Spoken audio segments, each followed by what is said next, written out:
எழுத்தாளர் லக்ஷ்மி எழுதிய தோட்டத்து வீடு சிறுகதையின் தொடர்ச்சி. நாங்க சிஐடி ஆளுங்க. வேணும்னு தான் இந்த பெட்டியை வெளியே வர விட்டுட்டு இங்கே ஆளை பிடிக்க காத்துக்கிட்டு இருக்கோம். எங்கே உன் கூட்டாளி? அவனையும் கூப்பிடு என்றார் மிரட்டலாக. அவர் பேசியது ஹிந்தி, ஆனாலும் செந்திலுக்கு அபாயத்தை உணர்த்தியது. சப்த நாடியும் ஒடுங்கி அவமானத்தில் அதிர்ச்சி அடைந்து நின்றான் அவன். சத்தியமா எனக்கு யாரையும் தெரியாது, என்ன நம்புங்க. ஆங்கிலத்தில் அவன் அலறியதை அவர்கள் காதில் போட்டுக்கொள்ளவில்லை. பெட்டி நிறைய என்ன இருக்குது தெரியுமா? ஒரு அதிகாரி அதட்டினார். எனக்கு ஹிந்தி தெரியாது ப்ளீஸ். அதிகாரி மீண்டும் ஆங்கிலத்தில் மொழிபெயர்த்தார்.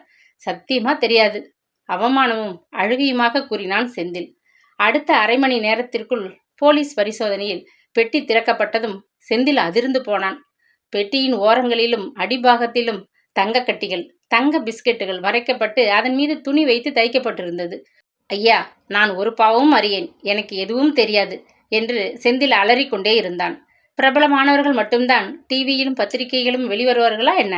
இது போன்ற தேச துரோக காரியங்களில் புகழ்பெற்றவர்களின் பெயர்களும் படங்களும் பத்திரிகைகளில் அடிபடுகிறது என்பதை அன்று உணர்ந்து விட்டிருந்தான். கள்ளக்கடத்தல் தடுப்பு சட்டத்தின் கீழ் அவனுக்கு சிறைவாசம் என்றிருந்த விதியை எண்ணி அவன் அலறி துடித்தான். ஊருக்கு தெரிந்தால் எத்தனை அவமானம்! திருடனைப் போல பெற்ற தாயை மோசம் செய்ததின் பலனை அனுபவிக்கிறான். அவன் பலமுறை தன்னையே நொந்து கொண்டான். அம்மா அம்மா என்று சிறு குழந்தையைப் போல் தேம்பி அழ ஆரம்பித்தான். மொழி விளங்காத புதிய நகரத்தில் சட்டத்தின் காவலில் அவன் மாட்டிக்கொண்டு சிறைச்சாலைக்குள் இதர கைதிகளுடன் அவன் அடைபட்டு இருக்க நேர்ந்த அவலம் அவனை வெகுவாக ஒடுக்கிவிட்டிருந்தது. அதிகாரிகளின் கேள்விகளுக்கு அவன் கூறிய பதில், எனக்கு மொழி தெரியாது, ஊருக்கு புதியவன் என்பதுதான். இது போன்ற தேச துரோக செயலில் ஈடுபடுபவர்கள் கொலைக்கும் அஞ்சாதவர்கள் என்பது குற்ற இலாக்காவினருக்கு தண்ணீர் பட்ட பாடு அல்லவா? அவர்கள் செந்திலின் உண்மையான அப்பாவித்தனத்தை நம்ப தயாராக இல்லை. மாறாக அவனிடம் இருந்து உண்மையை வரவழைக்க பாடுபட்டனர். தோட்டத்து வீட்டில் பசுமையான சூழ்நிலையில் செந்தில் எப்படி அம்சமாக வாழ்ந்து வந்தான். சிறை கட்டாந்தரையில் இதர குற்றவாளிகளுடன் வாழ்வதற்காகவா அவன் கணபதியின் மகனாக பிறந்தான்?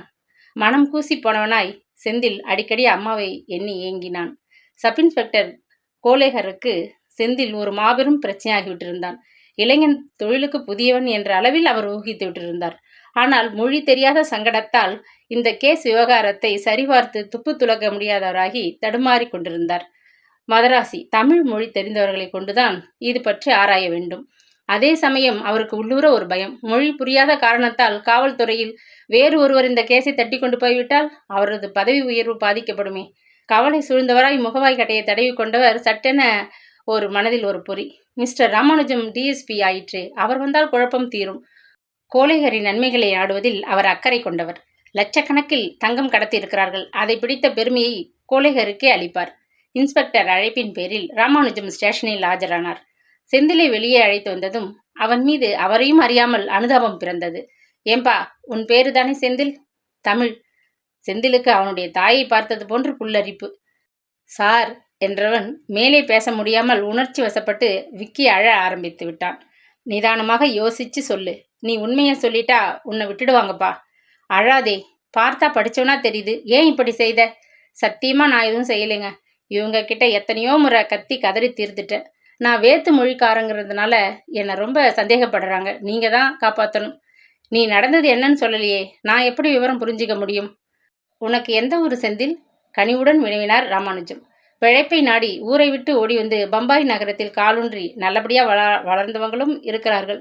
குறுக்கு வழியில் செல்வம் திரட்ட ஆழம் தெரியாமல் மாட்டிக்கொண்டவர்களும் இருக்கிறார்கள் என்பதை அவர் அனுபவத்தால் உணர்ந்தவர். அவரது இலாக்காவில் அவர் பல ரகமான குற்றவாளிகளை சந்தித்திருக்கிறார்.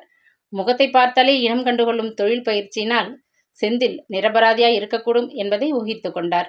எனினும் சட்டத்தின் பிடியில் சிக்கிய பிறகு அதன் இரும்பு கரங்களில் இருந்து அவனை விடுவிப்பது அத்தனை எளிதான செயல் அல்ல என்பது மட்டும் அவருக்கு தெரியும். ஐயா, என் வீட்டு விலாசம் தரேன். நீங்க வேணா ஊர்ல போய் விசாரிச்சு பாருங்க. நான் ஒரு பாவமும் அறியாதவன். அழுகையுடன் தடுமாறினான் செந்தில். போலீஸ் ஆக்கப்பில் அவன் பட்ட பாடு, அப்பப்பா, அதை நினைக்கும் பொழுது தேகமெல்லாம் நடுங்க ஆரம்பித்தது அவனுக்கு. நீ தைரியமாக அழாம சொன்னா நான் கேட்பேன். செந்தில் துக்கத்துடன் தன் கதையை கூறி முடித்தான். ராமானுஜம் அவனது வீட்டு விலாசத்தை குறித்து கொண்டார். இதுக்கு ஒரே ஒரு வழிதான் இருக்கு. நீ சொன்னையே அந்த ஆள், அதான் பாபு. அவனை காட்டித்தரணும். அந்த பியாரிலால் பெரிய ஆள். அவன் உண்மையிலேயே பெரிய கடத்தல் ஆசாமி. அவனை நாங்கள் வலைவீசி பிடிக்க பார்க்கிறோம். சிக்க மாட்டேங்கிறான். அவனையும் காட்டித்தர முடியுமா? சார், நான் உண்மையாக உழைக்க தயாராக இருக்கேன்.